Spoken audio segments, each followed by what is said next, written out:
चला, आपण mathematical logic याच्या बाबतीमध्ये स्टडी करतोय. याच्यामध्ये जो पहिला लेक्चर आपला कंप्लीट झाला त्याच्यामध्ये थोडीशी थेरी आपण कव्हर केली, बरोबर. आता आणखीन थोडी थेरी कव्हर करू, ओझर ती थेरी कव्हर करू की जेणेकरून तुम्हाला कन्सेप्ट रिफ्रेश होतील, समजतंय. आणि नंतर आपण पुढच्या टॉपिकला सुरुवात करू. आता बाबांनो, याच्यामध्ये महत्वाचा एक पार्ट येतो, तो म्हणजे लॉज ऑफ लॉजिक. काय येतो? Laws of logic. लॉजिकचे लॉज हा पार्ट आपल्याला येतो. आता लॉज ऑफ लॉजिक याच्यामध्ये बाबांनो हा पहिला law, P and Q logically equivalent to Q and P. P or Q logically equivalent to Q or P. Yes, P by conditional Q logically equivalent to Q by conditional P. हे तीन law जर बघितले तर दोन्ही साइडचे symbol same आहेत. डाव्या बाजूला दोन स्टेटमेंट अँडने जोडलेली असतील तर उजव्या बाजूला सुद्धा दोन स्टेटमेंट अँडने जोडलेत. कशाने जोडलेत? अँडने, बरोबर. पण त्याच्यामध्ये येणारे जे स्टेटमेंट्स आहेत त्यांच्या पोझिशन बदललेत. हे का? हे तर P अगोदर आहे, Q नंतर आहे, ही तर Q अगोदर आहे, P नंतर आहे. जर स्टेटमेंटच्या पोझिशन चेंज होऊन जर स्टेटमेंटचं मिनिंग चेंज होत नसेल किंवा ते लॉजिकली इक्विव्हॅलंट येत असेल तर त्या लॉजला काय म्हटलं जातं? कमेटेटिव्ह लॉ. काय म्हटलं जातं? कमेटेटिव्ह लॉज. म्हणजे बाबांनो, कंजंक्शन कंपाऊंड स्टेटमेंट कमेटेटिव्ह आहे, डिसकंजंक्शन कमेटेटिव्ह आहे आणि बाय कंडिशनल सुद्धा कमेटेटिव्ह आहे. Point clear? चलो आगे. तुम्ही हे शिकला, P conditional Q logically equivalent असतं. कशाचं?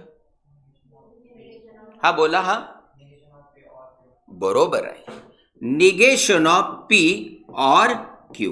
Very good. मला हे सांगा, P बाय कंडिशनल Q हे लॉजिकली इक्विव्हॅलंट असतं? Yes, P conditional Q and Q conditional P. आणि मग इथं तुम्ही शिकला P कंडिशनल Q म्हणजे काय? Negation of P or Q. Yes, and negation of Q और P. ज्याच्याकडून ॲरो आहे त्याचं निगेशन. P कडून ॲरो आहे म्हणून P चं निगेशन और Q. Q कडून ॲरो आहे म्हणून Q चं निगेशन और P. समजलं? हा बाय कंडिशनलचा लॉ आहे, हा कंडिशनलचा लॉ आहे, बरोबर.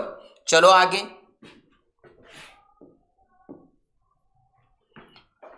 फोर नंबर बाबांनो, P and Q or R logically equivalent. सांगू शकता का? यस, P and Q और P and, याला कसला लॉ म्हटलं जातं? Distributive law. कसला लॉ? Distributive law. बाबांनो, MHT CET आहे, काही बी विचारलं जाऊ शकतं. तुम्हाला डायरेक्ट हे स्टेटमेंट किंवा हा लॉ दिला जाईल आणि ABCD 4 ऑप्शन मध्ये या लॉचं नाव विचारलं जाईल. त्यावेळेस तुम्हाला हे माहीत असलं पाहिजे की हा डिस्ट्रीब्युटिव्ह लॉ आहे. याला म्हणायचं कमेटेटिव्ह लॉज. हे आहेत कंडिशनल लॉ. हा आहे बाय कंडिशनल लॉ. तो आहे डिस्ट्रीब्युटिव्ह लॉ. आणखीन एक डिस्ट्रीब्युटिव्ह लॉ आहे, P or Q and R logically equivalent P or Q and P or R. जसा तुम्ही गुणाकार करता प्रोडक्ट घेता सेम तसाच लॉ आहे. ठीक आहे. P or Q एका ब्रॅकेट मध्ये हा मधला अँड हिता आला. P or R पुढे आला. P and Q हो का हित हा मधला और P and R. समजलं. हे दोन्ही कसले लॉ आहेत. Distributive laws. चलो आगे. आता हा बघा बर. P and Q and R logical equivalent. P and Q and R. Yes. P or Q or R logical equivalent और R. या दोन्ही लॉला कसले लॉज म्हटलं जातं. Associative laws. ज्या वेळेस कंपाऊंड स्टेटमेंट मध्ये दोन पेक्षा जास्त स्टेटमेंट एंट्री करतात त्यावेळेस त्याच्यातले कोणते दोन अगोदर जॉईन करून त्याच्याबरोबर तिसरा जोडला जातो याच्या लॉजला म्हटलं जातं असोसिएटिव्ह लॉ. मग इथं बघा ना. Q अँड ने जोडला R ला येणाऱ्या रिझल्टला अँड ने जोडला P. असं केलं. एखाद्या मेंबरने काय केला P आणि Q अगोदर जोडला आणि परत त्याला अँड ने जोडला R. याच्यात बघा P और ब्रॅकेट मध्ये Q और R म्हणजे हे कंपाऊंड स्टेटमेंट आधी त्याला और ने जोडलंय P. ते बरोबर कशा बरोबर इक्विव्हॅलंट असतं. P और Q आणि त्याच्या बरोबर और ने जोडला R. त्याला म्हणायचं असोसिएटिव्ह लॉज. पुन्हा एकदा फ्लॅशबॅक. हे जे तीन लॉज आहेत याला कसला लॉज म्हणायचं. Commutative law. पोझिशन इंटरचेंज केल्या तरी चालतात. ही लॉ आहे त्याला काय म्हणायचं. Conditional law. काय म्हणायचं. याला काय म्हणायचं. याला काय म्हणायचं आणि याला काय म्हणायचं. Very good. बरोबर. चलो आगे. लॉज ऑफ निगेशन हे शिकला तुम्ही. निगेटिव्ह निगेटिव्ह काय असतं. पॉझिटिव्ह म्हणजे negation negation cancel. 7 negation of P or Q logical equivalent. Negation of P and Q logical equivalent. हा negation of P and negation of Q. हा negation of P or negation of Q. हे दोन lodge ज्या सायंटिस्टने मांडलं त्याचं नाव काय होतं. De Morgan's laws. काय म्हटलं जातं. De Morgan's laws. Next negation of P conditional Q सांगताय का. P and negation of Q. Negation of P conditional Q logical equivalent to conjunction of. काय म्हणायचं. Conjunction of antecedent. ज्याच्याकडून एरो स्टार्ट असतो त्याला काय म्हणायचं. Antecedent. And negation of consequent. Next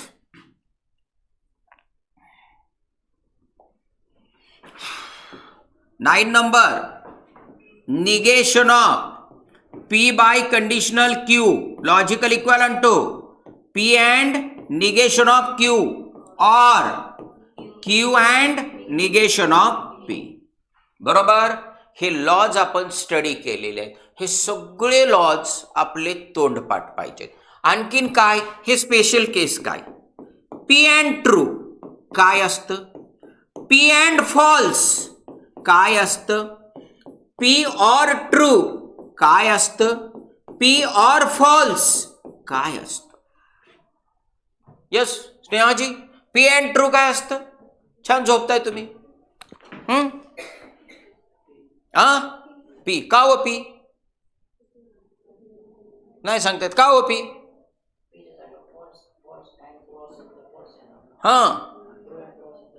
100% correct answer आहे. पण आन्सर असं द्या. हे कंजंक्शन आहे. कंजंक्शन मध्ये दोन्हीच्या दोन्ही स्टेटमेंट ट्रू असतील तरच ट्रू. हा ऑलरेडी ट्रू येऊन बसलाय, म्हणजे पी जो बी येणार तोच इथं फायनल येणार. पी जर म्हणला मी ट्रू आहे तर ट्रू अँड ट्रू ट्रू येणार. पी जर म्हणला मी फॉल्स आहे तर फॉल्स अँड ट्रू फॉल्स. म्हणजे हे पी वर डिपेंड करतंय. हे फॉल्स नॉट पी. कारण कंजंक्शन काय म्हणतं, दोन्हीच्या दोन्ही स्टेटमेंट ट्रू असतील तरच ट्रू. ऑलरेडी एक फॉल्स आहे तुपे, आहे का नाही? याचा अर्थ पीने काही बी म्हणू द्या, पी फॉल्स म्हणते मी फॉल्सच आहे. इधर पी ऑर ट्रू ट्रू. कारण एक जरी ट्रू असला ऑरच्या बाबतीत, डिस्कंजंक्शनच्या बाबतीत आपण असं स्टडी केलं, एक जरी स्टेटमेंट ट्रू असलं तरी कंपाऊंड स्टेटमेंट ट्रू असतं, म्हणजे हे true. P or false, P, कारण हा फॉल्स आहे. पी जर म्हणला मी फॉल्स आहे तरी फॉल्स येणार, आणि पी म्हणला मी ट्रू आहे तर ट्रू येणार. म्हणजे पी जो म्हणतोय तोच हित येतोय. कळलं? Next, P arrow true true. कारण याच्या बाबतीत काय, ज्याच्याकडे ॲरो आहे तो ट्रू असेल तर, आहे का नाही? आणि आता याच्या बाबतीत सांगा बर,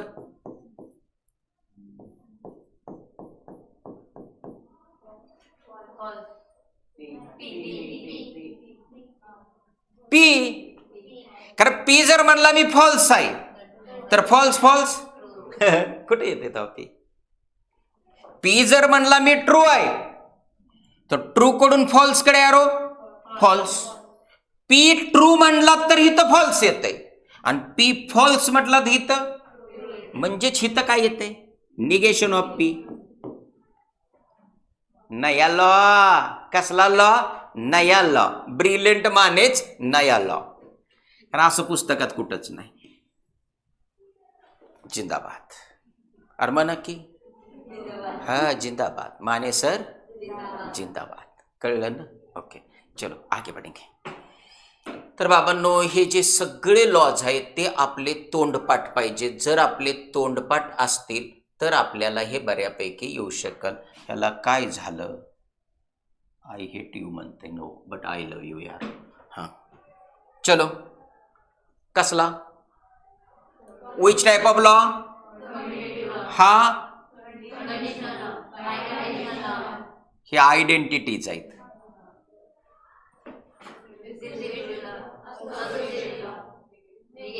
negation law, De Morgan's, negation of conditional compound statement, negation of biconditional compound statement. समजलं? आणि ह्या सगळ्यांचा उपयोग आपल्याला 4 मार्काचा क्वेश्चन सोडवण्यासाठी होतो. 4. कुठं बसलाय तो क्वेश्चन? ह्या काहीत आहे.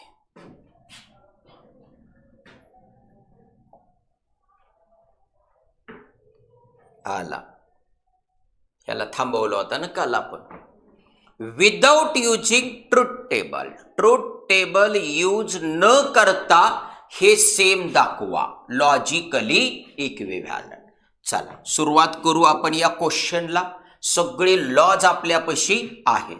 ठेव का आता, एल एच एस म्हणजे काय? बर लेफ्ट हँड साइड. वय बर मला वेगळंच वाटलं.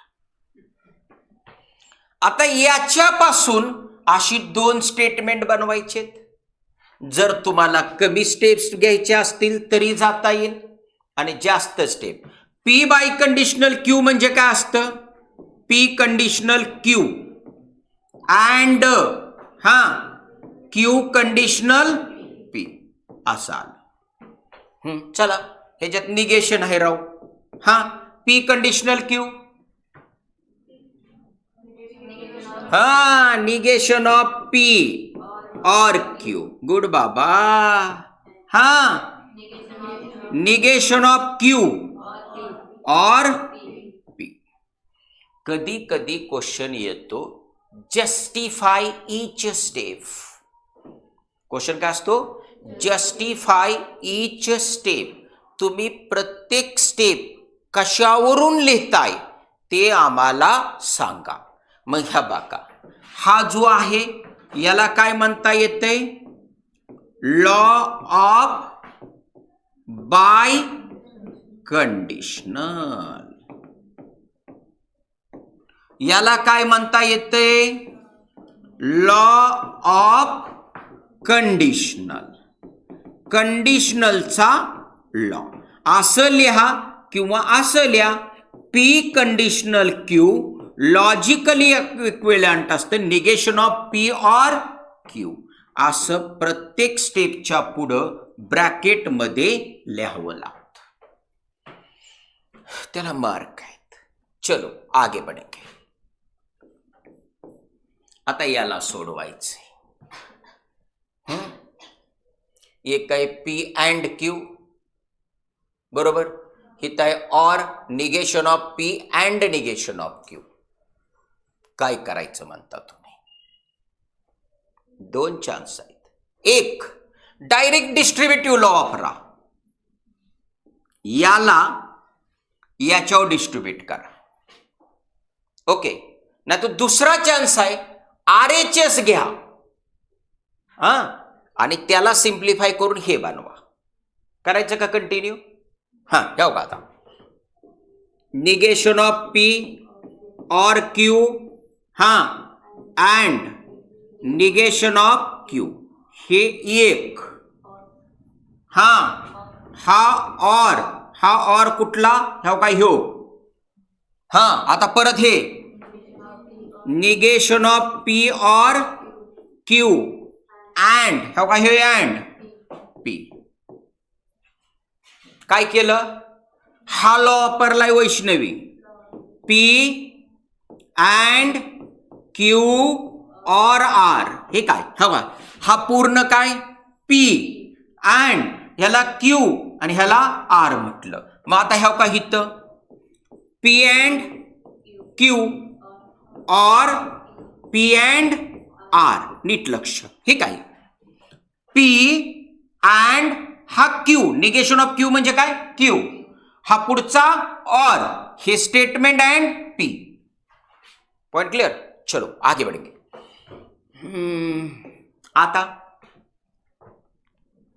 आता परत डिस्ट्रीब्युटिव्ह लॉ आहे. ठीक आहे. हो का negation of Q and Q. पाठीमागून गुंतोय. हे अँड हे पुढं और. निगेशन ऑफ क्यू और सोन्याने टाकेव. Negation of Q and Q आला. हा or yes negation of Q and yes negation of P. Which law? Distributive law. पुढं और. चलो यहां से P and Q or P. कल का डिस्ट्रीब्यूटिव लॉ. चलो आगे बढ़ेंगे. आएगा मजा.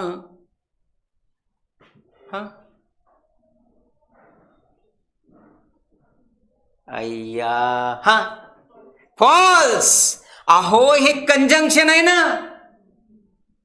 कंजंक्शन कंपाऊंड स्टेटमेंट म्हणजे दोन स्टेटमेंट जर अँड ने जोडलेले असतील तर त्याला कंजंक्शन कंपाऊंड स्टेटमेंट म्हटलं जातं. आणि कंजंक्शन कंपाऊंड स्टेटमेंट हे तेव्हा ट्रू असतं जेव्हा त्याच्यात येणारी दोन्हीच्या दोन्ही स्टेटमेंट ट्रू असतात. बरोबर. मग आता ह्याच्यात झालाय गोंधळ काय माहितीये का? क्यू आणि निगेशन ऑफ क्यू आहे. हा क्यू ट्रू आला तर निगेशन ऑफ ट्रू काय येणार? म्हणजे या ठिकाणी हे ऑल टाइम हे दोन्हीच्या दोन्ही ट्रू येणार आहेत का?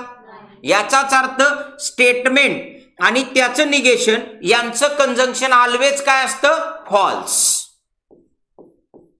और negation of Q and negation of P.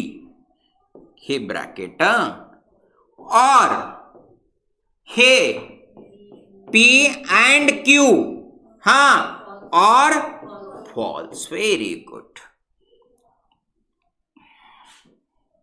हित यूज केलेला हा लॉ आहे. स्टेटमेंट आणि सेम स्टेटमेंटचं निगेशन यांचं कंजंक्शन फॉल्स असतं. बरोबर. चलो आगे. बरोबर आहे. Negation of P and negation of Q. हिथं कसं आहे माहिती आहे बेटवांनो, हा ऑर आहे, हा ऑलरेडी फॉल्स आहे. याचा अर्थ या कंपाऊंड स्टेटमेंटचा डिसिजन टोटली ह्याच्याकडे आहे.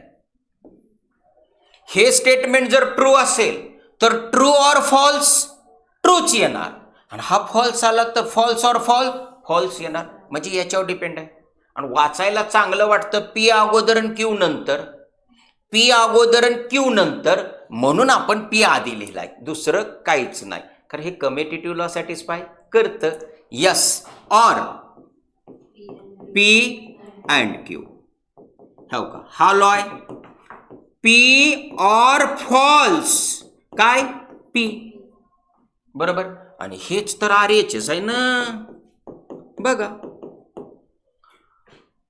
ठीक आहे. P and Q. हो का, दिसला ग बाई, दिसला.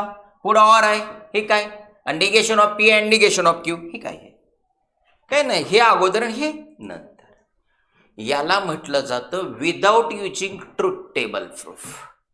आणि अशा टाईपचा क्वेश्चन यायचा म्हणजे आपल्याला कुणीतरी सांगितलेलं असतं की मॅथमॅटिकल लॉजिक हे शुल्लक आहे, हे लय सोप आहे, हे हातातली मार्क आहेत. हे हातातली मार्क ही 0 मिनिटात तुमची निघून जाणार जर तुमचे लॉज तोंडपाठ नसतील तर.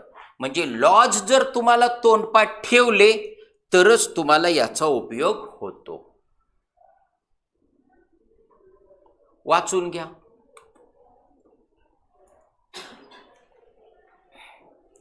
वाचून घ्या कशा कशा पद्धतीने केलंय ते.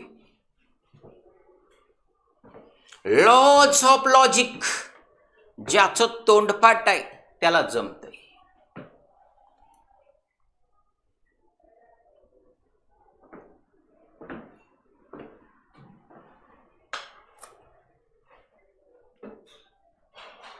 समजलं. 4 मार्काला विचारलेलं आहे याच्या अगोदर, आणि हे प्रूफ पॉप्युलर आहे. विदाउट युजिंग ट्रूथ टेबल बऱ्याच वेळा विचारलं. सगळ्यात जास्त प्रूफ कशावर येतात तर शो दॅट लॉजिकली इक्विव्हॅलंट. आणि तिथं मग तुमची मर्जी असते. युजिंग ट्रूथ टेबल असं असेल तर ट्रूथ टेबलने जायचं. तुम्ही मागे जाऊन तिकडे उभा राहा.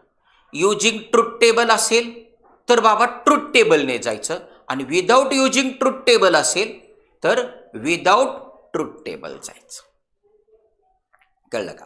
आणि फक्त शो दॅट म्हटलं की तुमची मर्जी असते. पण मॅक्सिमम चान्स असतो युजिंग ट्रूथ टेबल. कारण पेपरमध्ये क्वेश्चन विचारणाऱ्या मेंबरलाच माहीत असतं आजकालच्या पोरांची लाईक नाही ॲबिलिटी, इंग्लिश शब्द चांगला आहे, ॲबिलिटी जरा कमीच आहे. त्यांना थोडं कमीच येतं. त्यांना कसं सोपं लागतं, नाहीतर ती पोरगं फेल होणार. म्हणून ती म्हणतानाच म्हणतात युजिंग ट्रूथ टेबल. पण मला पेपर काढायला सांगितलं तर मी नाही हलका पेपर काढणार. मी हाच क्वेश्चन विचारणार विदाउट युजिंग ट्रूथ टेबल. समजलं. चल आगे बढ़ेंगे. हे झालं. कसलं circuit. Switching circuit. Construct new switching circuit for the following circuit with only one switch by simplifying the given circuit. हा डेंजर क्वेश्चन आहे. असला क्वेश्चन एक्झाम मध्ये आल्यानंतर बी खुश होऊ नका. म्हणलंय काय माहित आहे का, इन मराठी ऐका आता.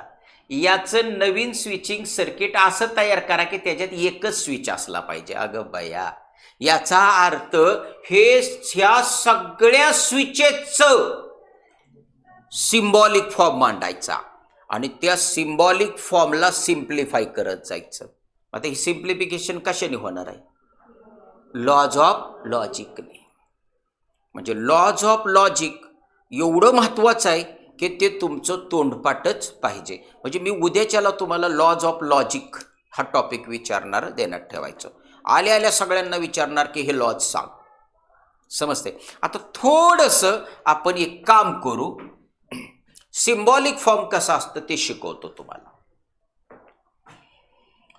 सिम्बॉलिक फॉर्म दोन प्रकारची आहेत. एक आहे सेरीज आणि दुसरं आहे पॅरलल कॉम्बिनेशन. आता हे का ही काय बॅटरी काय, हा आता या बॅटरीमधून ही वायर आली आणि ही वायर इथे एक स्विच दिला आपण, नंतर हा दुसरा स्विच दिला.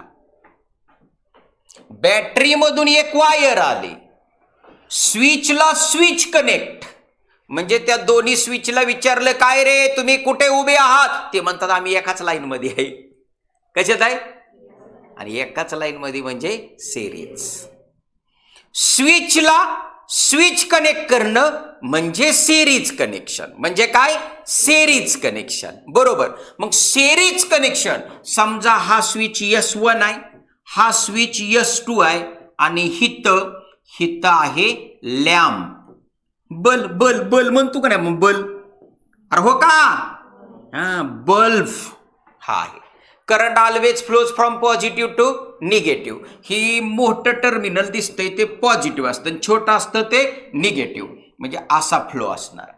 आता बघा, हा लॅम्प जर तुम्हाला चालू व्हावा असं वाटत असेल, म्हणजे बल्ब लागावा असं वाटत असेल, प्रकाशमान व्हावा असं वाटत असेल, तर यातलं कोणतं बटन चालू करावं लागेल ना? दोन्हीच्या दोन्ही. हे बटन चालू केलं तर करंट हित येऊन थांबल, हे बटन चालू केलं तर करंट हित जाईल. म्हणजे म्हणताना काय म्हणताय, switch S1 and S2 R closed. बघा लिहिते कसं mister Mane, switch S1 and S1 and S2 हे दोन्हीच्या दोन्ही काय क्लोज केले. क्लोज केली म्हणजे बटन चालू केली. S1 आणि S2 ही दोन बटन चालू केली. म्हणताना मी अँड म्हणतोय का नाही मध्ये, अँड म्हणजे हे अँडचा सिम्बॉल आला. लॉजिकली इक्विव्हॅलंट इफेक्ट काय, बल्ब लागणार, म्हणजेच काय लॅम्प. यल म्हणजेच काय डिनोट करतो आपण, लॅम्प यल ग्लोज स्मॉल लेटरने. कळलं. याला म्हटलं जातं सिम्बॉलिक फॉर्म. दुसरं नाव आहे लॉजिकल एक्सप्रेशन. काय, आणि तिसरं नाव आहे बुलियन अल्जेब्रा. बुलियन नावाच्या सायंटिस्टने सुद्धा असंच काहीतरी केलं होतं. जुन्या सिलेबसमध्ये पेपर सेकंडमध्ये एक चॅप्टर होता, त्याचं नाव होतं बुलियन अल्जेब्रा, आणि पेपर फर्स्टमध्ये मॅथमॅटिकल लॉजिक. दोन्ही चॅप्टर कंपेरेटिव्हली सेम होते. बोर्डाने आता काय केलं की म्हटलं ही जरा बावळटपणाच होतोय, बुलियन अल्जेब्रा आणि लॉजिकमध्ये काही वेगळा फरक काही जाणवत नाही, म्हणून त्यांनी दोन्ही चॅप्टरचं कॉम्बिनेशन केलंय. बुलियन अल्जेब्रामध्ये स्टेटमेंट ट्रू असेल तर 1 लिहा, आणि स्टेटमेंट फॉल्स असेल तर 0 लिहा, असं होतं. आणि ही स्टडी आहे तुम्हाला फिजिक्समध्ये.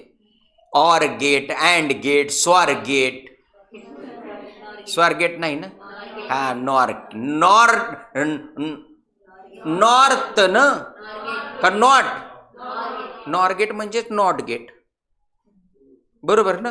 तर अशी वेगळी गेट तुम्हाला तिथं जी स्टडी करायला आहे ते बुलियन अल्जेब्रात नेत आहे. थोडंसं सांगितलं मी, व्हॉट एव्हर मे बी. हे कळलं.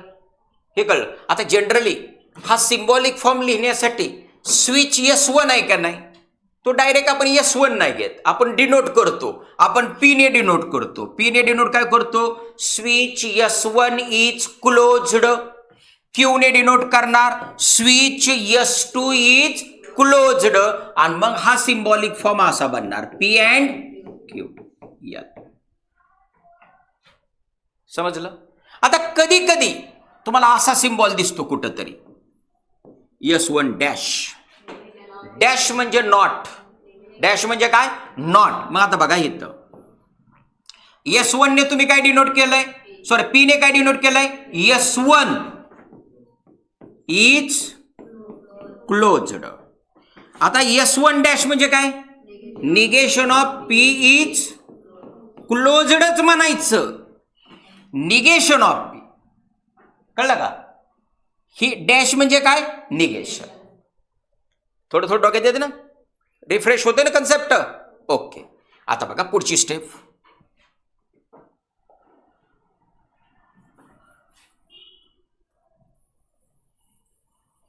दुसरं कॉम्बिनेशन बिटवीन आहे पॅरलल कॉम्बिनेशन. ठेव का, ही बॅटरी, ही वायर,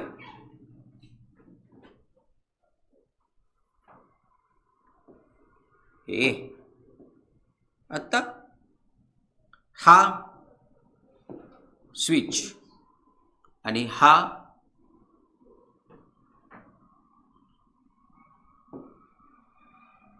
स्विच.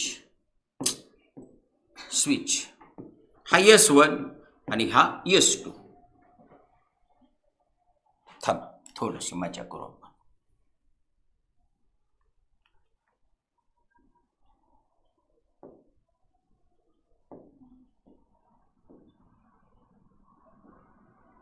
हा S1 आणि हा S2.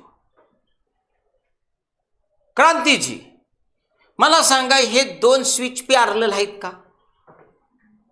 तनिष्काची तुम्ही म्हणता आम्हाला लॉजिकला येतो, आम्हाला नाही लेक्चरला बसायचं. हा, हे दोन पॅरलल आहेत का? नाही आहेत. सोहमजी ते नाही म्हणतात. तुम्हाला त्या दिवशी मॅथ्सच्या टिक्स दिल्या त्यांनी, तुम्ही उभा राहा का चिटकवलं फेविकॉलने तुम्हाला? नाही उठलं. हा सांगा, हे पॅरलल आहेत का? कस काय काय काय काय काय काय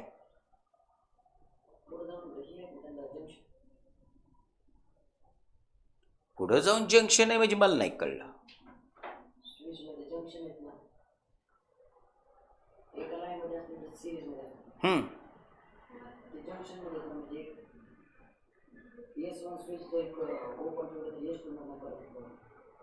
तुमची उत्तर मॅच होते ती.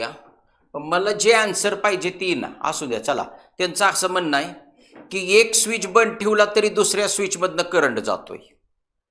बरोबर ना? बसा खाली. मॅडम तुम्ही मला चुकीचं उत्तर देत आहे.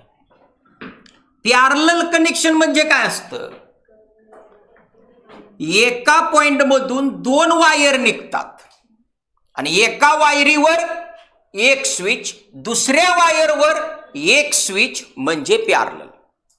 ते पॅरलल दिसलंच पाहिजे असं काय नाहीये. मुद्दाम आम्ही वायर अशी नेली. कळलं का? दिसताना दिसलं पाहिजे म्हणजे पॅरलल नाहीये बिलकुल. कळतंय का? दिसलं पाहिजे म्हणून पॅरलल नाही. मग आता ह्याला पॅरलल म्हणणार का तुम्ही? हा एक स्विच आहे, हा दुसरा स्विच आहे.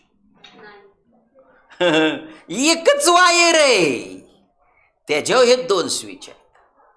कळलं का?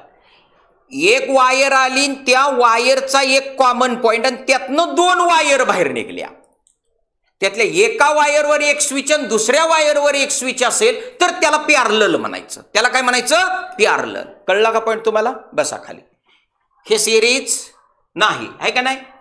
हा, हे सिरीज आहे, पॅरलल नाही. आणि हे पॅरलल आहे. Point clear? मग आता पॅरलल मध्ये सोहमने आपल्याला असं सांगितलंय की मिस्टर माने, ज्या वेळेस तुम्ही हे बटन बंद करताय, सॉरी चालू करताय, त्यावेळेस करंट असा पुढे जातोय.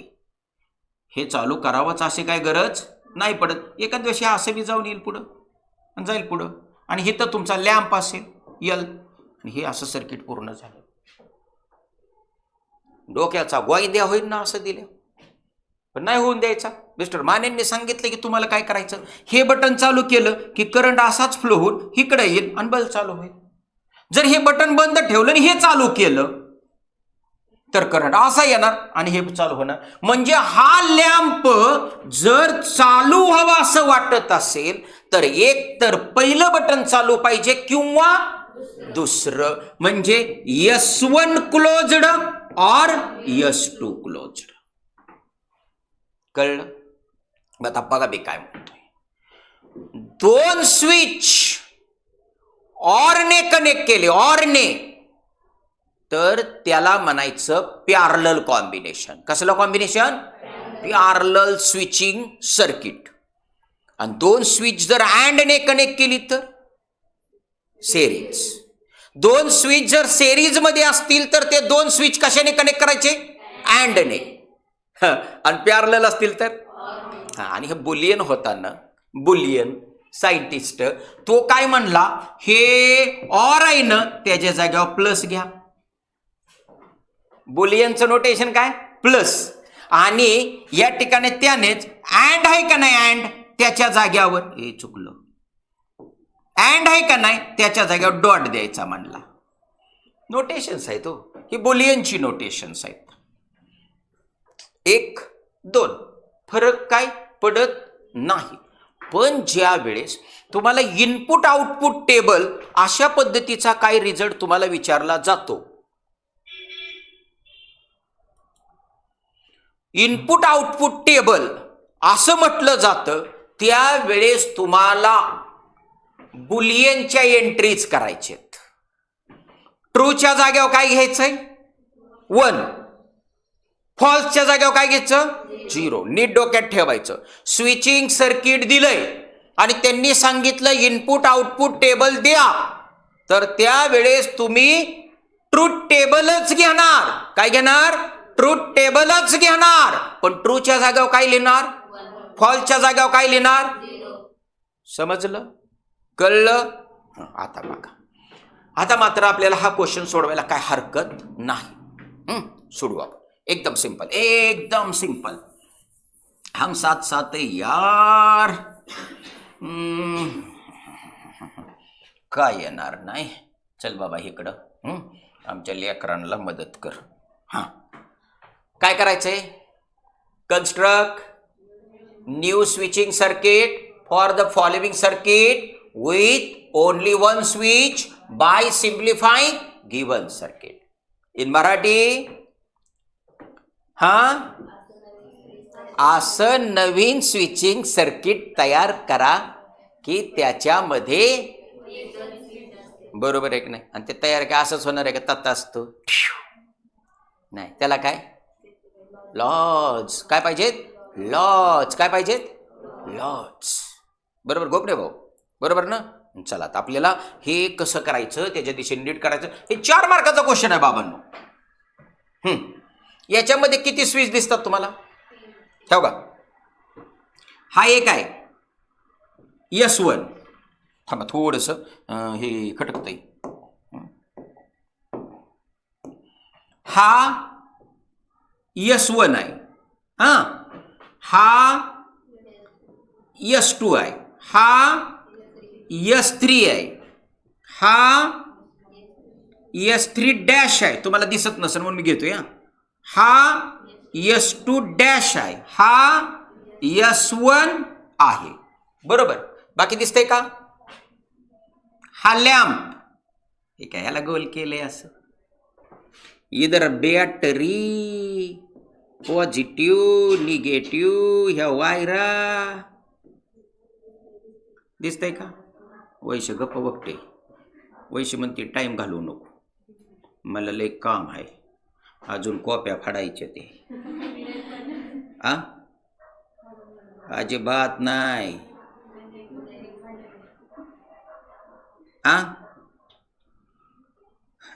का फाडल्या? दिसलं का? आता दिसलं ग बाई, दिसलं. हे बस एवढं भरपूर झालं. खालची लाईन वय काय नाही, करंट येतं आणून सोडलं चालतं. हे वरचा एक्स्ट्रा करंट येत असं इकडे डिंग डिंग डिंग डिंग डिंग डिंग डिंग डिंग डिंग डिंग टॅबांग. करलो का असं?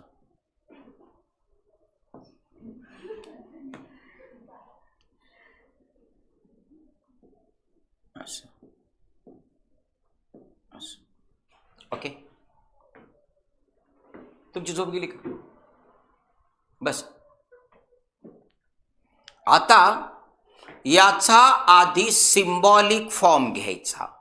कधी कधी एक्झाम मध्ये आपल्याला 2 मार्कासाठी क्वेश्चन येतो आणि तो क्वेश्चन असतो याचा सिम्बॉलिक फॉर्म लिहा. काय असतो? याचा सिम्बॉलिक फॉर्म लिहा. तो बिहात घेतो. मला सांगा याच्यामध्ये किती तुम्हाला स्विच दिसतात? S1 S2. मग ह्याव का पहिलं तुम्हाला असं रिप्रेझेंटेशन घ्यावं लागेल ना. नीट लक्ष. लेट टोटल मार्क मिळणार. P डिनोट्स हा स्विच. S1 is closed. हा Q डिनोट करणार switch. S2 is closed. R denote करणार स्विच. S3 is closed. ह्या अशा रेषा नाही मारायच्या तुम्ही. लिहायचं स्विच S2 इज क्लोज्ड. आता याच्यात डॅश आहेत का? 2 आहेत. S2 आणि S3. S2 negation of Q काय डिनोट करणार? Switch S2 dash is closed. Negation of R काय डिनोट करणार? Switch S3 dash is closed. आणखीन काय ह्याच्यात? लॅम्प आहे ना L, म्हणजे स्मॉल L काय डिनोट होणार? लॅम्प. L ग्लोज किंवा ऑन. एवढं सगळं लिहावं लागल. आणि आता जायचं सिम्बॉलिक फॉर्मला.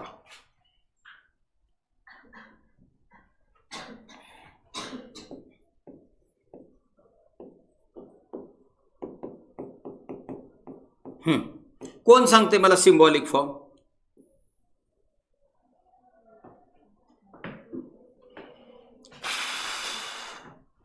लॉजिक लय सोपं म्हणता का नाही तुम्ही, म्हणून तुम्हाला विचारत. हा तुम्ही जी सांगताय का? थांबा मी लिहितो. P and Q or R bracket ना. हो का? तुम्ही काय केलं? ही वायर आली, ही तर 2 भागामध्ये डिवाइड झाली. म्हणजे इकडे एक वायर चालली आणि इकडे एक वायर चालली. याचा अर्थ या वायरवरचे स्विच या वायरवरच्या स्विचला कशाने कनेक्ट करणार आहे? ऑरने. पॅरलल बसणार. म्हणजे हो का हे ऑर, हे ऑर. ही वरची वायर तुपीने कव्हर केली. ही काय? वरची वायर हा P आहे का नाही? Switch S1 is closed P. हा पुढे गेल्यानंतर म्हणजे ही सिरीज या दोघांच्या पॅरललला, कारण ही तर परत वायर डबल झाली आहे. दिसती का? म्हणजे हे 2 पॅरलल आहेत का नाही? Q और R याला अँडने P जोडला. आता परत ह्या वायरवर आलो. आता एकाच वायरवर 3 स्विच आहेत का नाही? याचा अर्थ हे कसं आहे? सिरीज मध्ये. मग ह्या का S3 डॅश म्हणजे काय? Negation of and S2 dash हा अँड P. बरोबर. And logically equivalent to L. बस खाली. बरोबर आहे. आता बिटवांनो याला सिम्प्लिफाय करायचे आपल्याला. ओके चला आता सिम्प्लिफिकेशनला सुरुवात. मी आता काय करावं बघा. LHS ladies hostel side. बरोबर ना? हो का? नाही. हा लेफ्ट हँड साइड. और हा negation of R and negation of Q and P. चला पुढची स्टेप मी काय करावं? कुणाला? रुक रुक डार्लिंग, रुक रुक रुक. आता बघ मज्जा. माझ्या देनात आलया. मी निगेशन कॉमन घेऊ का ह्या दोघांमधनं? निगेशन कॉमन घेतला तर डी मॉर्गन च्या आठवतोय ना तुम्हाला? काय म्हणला होता तो? हा निगेशन, दोघांचं सेपरेट निगेशन अँड आहे. निगेशन कॉमन घेतलं की अँड कन्व्हर्टेड इनटू ऑर, म्हणजे आर ऑर क्यू. आणि ह्या अँड पी, ही कोणता लॉ होता? Yes, P negation of P and Q logical equivalent to negation of P or negation of Q. चुकलं, उलट झालं. हा, yes, negation of P and Q logical equivalent to negation of P or negation of Q.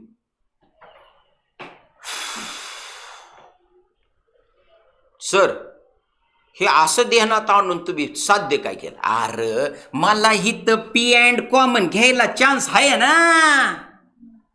काय common येतंय? अरे काय येतंय? हो का? आता बघा पुढची स्टेप, पी अँड कॉमन ये. हा सांगा आता आत काय राहिलं? हा क्यू ऑर आर, हा ऑर पुढं तसाच, हा negation of R or Q. Okay, आता मात्र कुणाला येणारच नाही. आगे बोलो. सगळेजण म्हणणार ही लिहिलं. आता बोल बाबा. आता उभा राहा. तुझ्या समोर मी आहे, बरोबर? त्या बेसिसवर तू धडाधड फेकून देते या. कारण तुला माहित आहे चुकलं तरी मार्क जाणार नाहीत, कारण ही तर मार्कच मिळणार नाही. ती जरा सोच ना यार आजची तर असे. आता तुला सवय लागली. क्रांतीजी प्लीज स्टँड अप. एक चपाती कमी खायची. उभा राहा, तशीच राहा. तिच्या पाठीमागचं पिल्लू तुला दिसतंय का पुढचं? सर की इकडे जरा सर. अगं एकात पैसे भरलेत तुम्ही, हा लाख रुपये. फी कंप्लीट झाली ना आता. बसा खाली. कोण सांगतंय मला? Any member?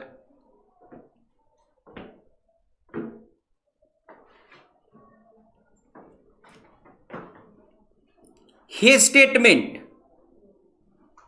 याचा हाय असं इथं निगेशन आहे आणि ऑरने जोडलंय, म्हणजे ट्रू येणार ना. ये क्या हुआ? हे असलं शिकलं नाही मग कशी गांजार. स्टेटमेंट आणि सेम स्टेटमेंटचं निगेशन यांचं डिस्कंजंक्शन ट्रू असतं. काय असतं? ट्रू. कारण गोपनीयता त्या हा पी म्हणला मी फॉल्स आहे, तर निगेशन ऑफ फॉल्स काय? ट्रू येतंय. आणि ऑर आपल्याला काय सांगतं? कमीत कमी एक स्टेटमेंट ट्रू असेल तर डिस्कंजंक्शन कंपाऊंड स्टेटमेंट काय असतं? ट्रू. म्हणून हे ट्रू येतं. कळलं का? आणि आता बक्क पी अँड ट्रू. पी अँडचा रूल काय? दोन्हीच्या दोन्ही ट्रू लागतं. पी म्हणला I am false, then here false. कारण दोन पैकी एक फॉल्स येते ना, म्हणजे जो पी म्हणतोय तेच पुढं चालतंय. कळलं का? मग हेच तर सांगितलं होतं आपल्याला. अशा पद्धतीने सिम्प्लिफाय करा की त्याच्यामध्ये एकच स्विच असावा. हे काय आला एकच, बरोबर? आता एवढ्या थांबलंय का? नाही, त्यांनी म्हटलंय कन्स्ट्रक्ट. ये बाबा खाली वाचून दे. With only one switch by simplifying the given circuit. Construct new switching circuit. नवीन स्विचिंग सर्किट कन्स्ट्रक्ट करा, बनवा, त्याचं चित्र काढा. यू नो चित्र, फिगर. कळलं? मग आता बघा कसली गर फिगर. हो का? ही शेवटी येणार आहे. न्यू स्विचिंग, नीट लिहायचं, सर्किट आहे का नाही? मग ह्या बाका काही जरी नाही आलं तर एवढं 100% येणार आहे आपल्याला. पॉझिटिव्ह, निगेटिव्ह, हिथं लॅम्प आहे का नाही? एवढं जरी केलं तरी सृष्टीचे आपल्याला किती मार्क मिळतील? 0. का 0 मिळणार? कारण आपल्याला सर्किट सांगितलंय का स्विचिंग सर्किट सांगितलंय? मग ह्याच्यात स्विच आहे का? आता स्विच घ्यायचा. एकच स्विच आहे. कोणता स्विच आहे? अरे वा, वैशी सुधारली बरं का. बरी म्हणलेलं आहे. पी म्हणजेच S1. आणि हे असे ॲरो दाखवा आणि मार्क मिळवा. 4 मार्क मिळणार तुम्हाला ह्याचे. काय करता? लिहायचंय का तुम्हाला हे का नको? असेल तुमच्यापाशी, कारण तुम्ही हुशार आहात. एकदा बघून घेताय का डोळं भरून? मेलं म्हणजे गेलं. थांबे बाबा, बघून ध्यानला. सिम्प्लिफिकेशन बघा फक्त. तो की परत झोपायला लागले. यार, माझा आवाज एवढा चांगला आहे का मोहम्मद रफीपेक्षा? हा न, तुमच्या काळातले सिंगर कोण आहेत? हा, अरिजित सिंग. अरिजित सिंग आईला कसलं सिंग आहे. त्याचा आवाज जरी ऐकला ना तरी मी झोपी जातो. काय आमच्या काळातले सिंगर किती सुंदर सुंदर दिसाय नाही, बघताय ना ह्याला.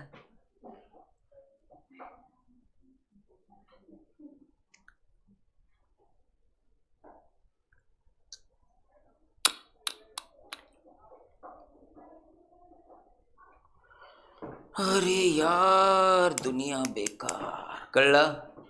निघायचं पुढं. बघा, मी बराच टॉपिक कव्हर केला या तुमचा. कालच घेतलंय युजिंग ट्रुथ टेबल. आता हा एक क्वेश्चन व्यवस्थित घेतोय मी, नीट लक्ष द्यायचं. Using truth table, negation of P and Q logically equivalent to P or Q and negation of P. हे दोन्ही लॉजिकली इक्विव्हॅलंट आहेत. हे ट्रुथ टेबलने दाखवायचंय. काय काय येड्यांचा बाजार काय म्हणतात, ह्याला सिम्प्लिफाईच करून घेते बय्या. तू ज्यावेळेस सिम्प्लिफाय करून घ्यायची न बय्या, त्यावेळेस तुला हेच दिसन बय्या. कळलं? त्याच्यामुळं तुला मार्क काय मिळणार नाहीत बय्या. कळलं? हे तर तुम्हाला सिम्प्लिफाय करायला सांगितलंय का? सांगितलंय का? इथं काय सांगितलंय? Truth table. मग आता इथं डायरेक्ट ट्रुथ टेबलला जायचंय. हा बघा, बोर्डवर नीट लक्ष. यस, असं स्पष्ट लिहायचं ट्रुथ टेबल. बर, आता याच्यामध्ये किती इंग्लिश लेटर दिसतात? P आणि. याचा अर्थ ट्रुथ टेबल किती सिंपल स्टेटमेंटचा येणार आहे? 2. मग ह्याव का नीट लक्ष. अर्ध्या हळकुंडाने पिवळं होऊ नका. हिथं वरती एक लाईन सोडली. काय झालं ह्याला मध्येच? हे थांब रे. ही वरती एक लाईन घेतली मी, कारण याच्यात कॉलमला नंबरिंग द्यावं लागतं. P कुठं गेला? लाईन मध्ये. पेनला काहीतरी झालंय, नवीन घ्यायची गरज आहे. का देताय वर्गणी करून? सेंड ऑफ पार्टी देईन की. आता याच्यामध्ये निगेशन कोणाचं दिसतंय का? लगेच निगेशनचा कॉलम पुढे घ्यायचा, नीट ध्यानात ठेवायचं. घेतला. आता कॉम्बिनेशनला सुरुवात. चला डावी बाजू बघा. काय? निगेशन ऑफ P अँड ने जोडलाय. हे बघा, निगेशन ऑफ P आहे, Q आहे. टाकू जोडून. Negation of P and Q. पुढं P कशाने जोडलाय? ऑरला. ऑर ने जोडलाय Q ला. आहे का नाही? काय येणार इथं? P or Q. असू दे, मी मुद्दाम केलं. हा, हे दोन कशाने जोडलेत? निगेशन ऑफ P ला. बर, P और Q. हा, and negation of P. Left hand साइडचं कॉलम बघा कोणता आहे. एक तर इथनं नंबरिंग करा. 1 2 3 4 5 6. लेफ्ट साइड कोणती आहे? 4. असा राऊंड करायचा. Right side 6. म्हणजे पेपर सेटर ह्या 2 कॉलम वर कॉन्सन्ट्रेट करा. बरोबर. चला, ट्रुथ टेबल झाला तुम्हाला. सांगा. हा, ट्रो ए लॉजिक आहे मेलियन नो. स्विचिंग सर्किट दिलेलं आहे. सर्किट कळतं ना? कळलं पाहिजे. तुम्ही सुद्धा सर्किट आहात ना? नाही आहे ना? स्विचिंग सर्किट आहे ना? बरं, मरून द्या ना. एवढं प्रूव्ह करायचं म्हटलं मला फिजिक्समध्ये जावं लागेल. तुम्हाला स्विचिंग सर्किट दिलंय आणि तिथं इनपुट आउटपुट टेबल असा शब्द येतो, ट्रूथ टेबल असा शब्द येत नाही. इनपुट आउटपुट टेबल असा नाव असलं पाहिजे तिथं. जर तिथं असेल, कळतंय का, तर तिथं बुलियनची नोटेशन घ्यायचे. ट्रूच्या जाग्यावर 0 1 आणि फॉल्सच्या जाग्यावर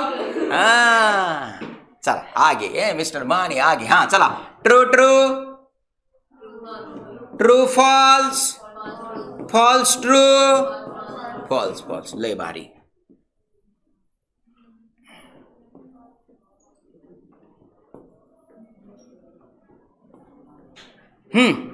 निगेशन ऑफ पी. चला, ट्रूचं निगेशन, ट्रूचं, फॉल्स, फॉल्स. चलो आता निगेशन ऑफ पी क्यू ला जोडलाय अँडने, अँडचा रोल. दोन्हीच्या दोन्ही स्टेटमेंट ट्रू असतील तरच true, otherwise negation of P and Q हे दोघं शेजारी. चलो, ट्रू फॉल्स, लय भारी. फॉल्स फॉल्स, लय भारी. ट्रू ट्रू, अरे वा. फॉल्स ट्रू, लय भारी. और चा रूल. दोन्ही पैकी कमीत कमी एक स्टेटमेंट ट्रू असेल तर ट्रू. मग पी आणि क्यू हे दोघं शेजारी. True true, true false, false true आणि फॉल्स फॉल्स. लई भारी. बरोबर. जर तुमच्यापाशी टाइम कमी राहिलेला जर असेल तर डायरेक्ट हे छापून टाकायचं. कधी लॉजिकली फॅलंट आहे कसलं इक्वी आहे का नाही. हे दोन हो का, ह्यो एक आणि ह्यो कशात जोडलाय. हा चलो, फॉल्स ट्रू, आवाज, फॉल्स ट्रू, होय खतरनाक. ट्रू ट्रू आणि ट्रू फॉल्स. बघा बरं, करस्पॉन्डिंग एंट्री सेम आहेत का. F T F. एवढं करून जमणार नाही. तुम्हाला खाली एक सेंटेन्स छापावं लागेल ना. बघा काय, in about truth table. Yes. हा, कॉलम्स सांगा 4,6 contains similar truth values, and therefore negation of P and Q logically equivalent to P or Q and negation of P. समजलं. तर या पद्धतीने हा क्वेश्चन आपल्याला सोडवायचा होता. समजलं, कळलं. आता थोडंसं आपण थांबूया, पण लेक्चर थोड्या वेळात लगेच चालू करूया.